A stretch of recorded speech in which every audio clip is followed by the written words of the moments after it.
Okay, isusoli lang tayong walis sa kapitbahay. Isusoli lang natin saglit.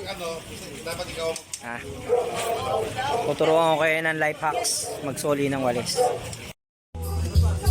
Si Bergie, ito na po yung hiniram kong walis. Si Bergie, Nininis na namin yung kalye. ito na po yung hiniram kong walis. Ito na, hiniram kong walis. Hiniram kong walis? Hiniram kong walis? Si kanino? Sa inyo. Hindi po po nasa Happy birthday, Ti Bergie. Tara na. Thank you. Kay Ti Bergie. Sige, meron pa naman mamaya.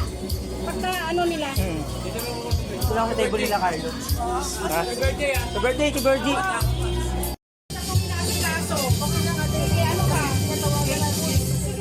Okay, ito yung mga life hack.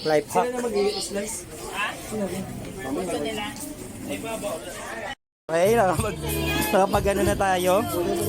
Ang banda. Okay. Hambag ko. Hindi. Kaya ano yun, kay ate yan yun. Nakalimutan ko, hindi ko pala siya hiniram. Kaya ate Marlene ko pala niram. Kaso nga lang, dito ko kasi nandito, si ate Marlene.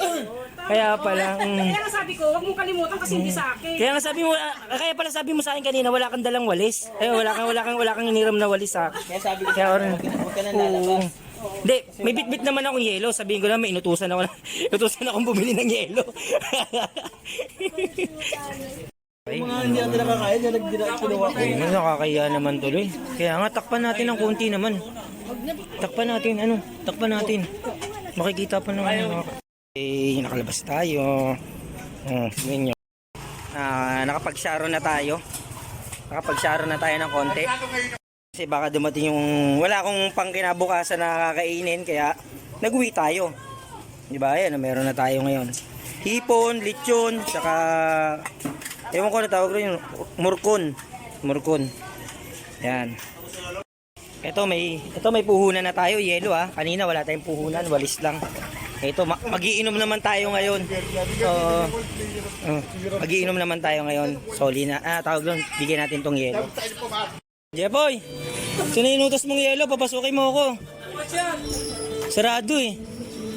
May yelo na. Oo, may yelo. Tinutos mong yelo. Yelo. Kasama si Mami.